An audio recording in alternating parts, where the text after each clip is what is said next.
Hello and welcome. My name is Chris Palmer, and in today's video, I will teach you some image optimization and also how you can optimize your images for SEO, and I'll give some image optimization tips for 2020. So let's just get right into the information.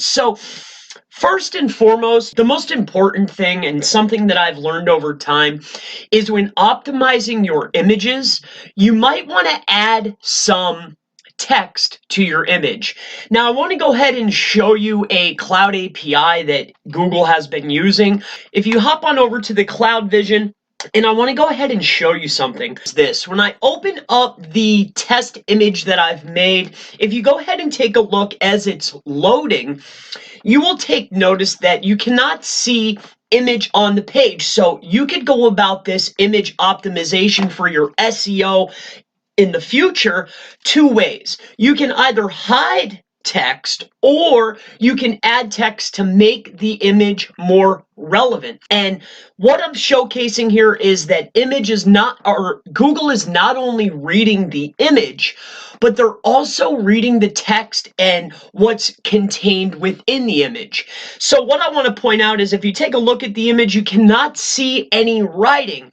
However, I have hidden Chris SEO right here. For your future image optimization, you may want to think about adding some text to your images because it will help classify in the eyes of Google what your image is all about.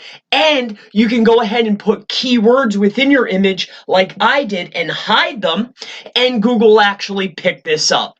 So moving on from this topic, what I have found over the course of time is unique images do not rank better than other images, okay? When you first put together a web page, you may want to use a stock image because Google already knows what the image is all about. So you will tend to find that your page and your image will rank a lot faster.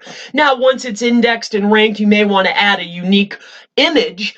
But now, with that being said, when you're using unique images, what's really great about this that you may not have thought about is if you can use a unique image, you can add the text layer and you can rank the image, right? And we'll get into keywords and alt tags next. But if you rank that image and it's a unique image, a wonderful way to build backlinks is if it's a high ranking image, you'll tend to notice that a lot of websites will use your image on their sites without asking, and a simple reach out could actually net you a lot of high quality backlinks back giving you credit to your image. Now, as a side note, as a gray hat technique, you may not have thought of this. I want to go ahead and give you this as another image optimization tip.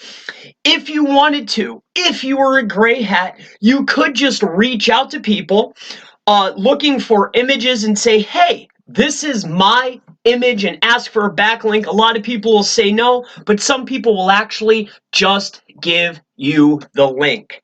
Now, let's just go ahead and move on to talking about alt tags. Now, alt tags or alt attributes are the anchor text within an image. Now, a lot of people will actually go ahead, and I'll just type it in here, I don't know, SEO, photo, JPG 2. Right? Instead of actually saying, man, SEO expert, right? You want to be able to put either a partial match or a main keyword in your alt attribute. An image is not only a photo, but it's also could be a place that you can gain links, and it's also another URL. Now, let's talk about one last piece of image optimization. Now, as we know, there's generally two types of images that people use. You have your JPEGs and you have your PNGs. Now, if you have ran your website through Page Insights, or perhaps you have used GTmetrix, you will see a common error that comes up generally within Page Insights that will say use next gen formats. Now, next gen image formats are JPG2000 or JPGxR, and there's actually converters online, and a lot of photo softwares will actually do this conversion for you. It is actually recommended because it gets the pixels all of the optimization tips that I've given you today, and the main one is add text to your images, overlay, or you can hide it. The second tip is for your alt attributes, please put your partial match or main keywords inside of the alt attributes. Photos can gain links, and you can also do outreach if anybody uses a unique image. Now, I'm pretty much covered everything. These are just a couple tips. I wanted to put something out for you. I wanted to show you how Google is reading images. If you have any questions in the future about image SEO, if you have any questions about SEO, national SEO, affiliate SEO, Facebook ads, Facebook marketing, Instagram marketing, anything digital marketing related, please leave it in the comments below. I am always happy to help, and I look forward to seeing you in the next SEO digital marketing video. Have a wonderful day.